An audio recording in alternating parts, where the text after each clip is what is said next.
আসসালামু আলাইকুম। একদিন পৃথিবীর সব শব্দ থেমে যাবে। কোনো শহর থাকবে না, কোনো ক্ষমতা থাকবে না, কোনো সম্পদ কাজে আসবে না।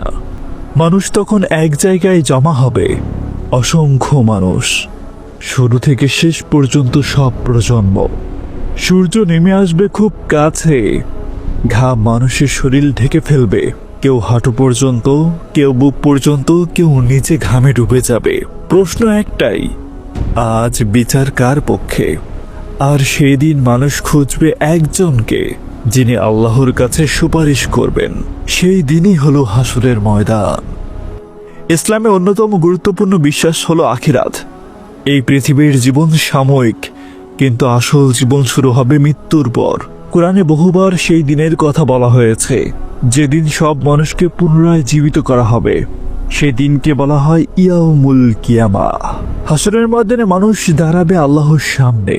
কোনো আড়াল থাকবে না, কোনো ক্ষমতা কাজে আসবে না। প্রত্যেক কাজের হিসাব হবে। কিন্তু সেই ভয়ঙ্কর দিনের মাঝেও থাকবে এক আশার আলো, তার নাম সুপারিশ, সাফায়াত। সবকিছু শুরু হবে পুনরুত্থান দিয়ে। ইসরাফিল আলাইহিসসালাম সিংহায় ফুঁক দেবেন। মানুষ কবর থেকে উঠে দাঁড়াবে। কেউ বিস্মিত, কেউ ভীত, কেউ বুঝতেই পারছে না কি ঘটছে। কুরআন বলে, মানুষ বলবে, আমাদেরকে কবর থেকে ওঠালো।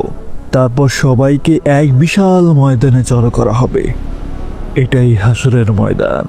কোনো জুতো নেই, কোনো কাপড়ের অহংকার নেই, কোনো রাজত্ব নেই। সবাই শুধু মানুষ, আর সামনে আল্লাহর বিচার।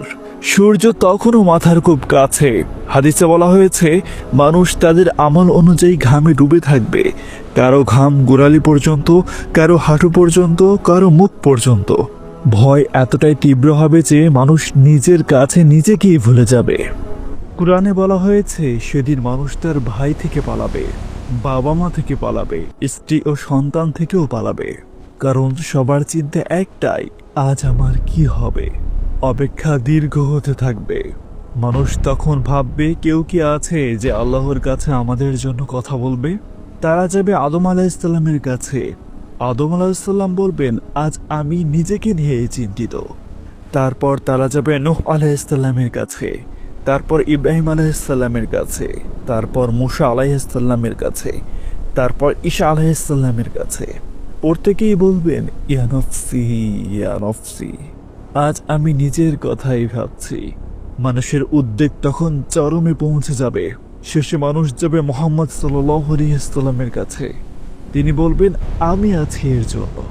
তিনি আল্লাহর আরশের নিচে সিজদায় পড়ে যাবেন। আল্লাহর প্রশংসা করবেন এমনভাবে যা আগে কেউ কখনো করেনি।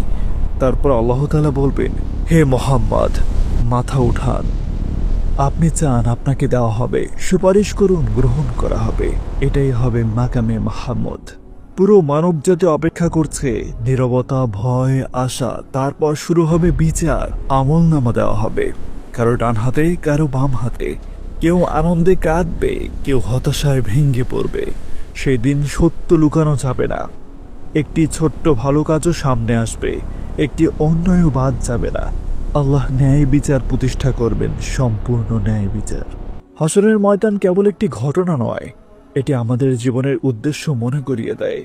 আজ আমরা যা করছি সবই লেখা হচ্ছে। একদিন আমাদেরও দাঁড়াতে হবে সেই ময়দানে। তখন টাকা কাজে আসবে না, ক্ষমতা কাজে আসবে না, কাজে আসবে শুধু ঈমান ও আমল।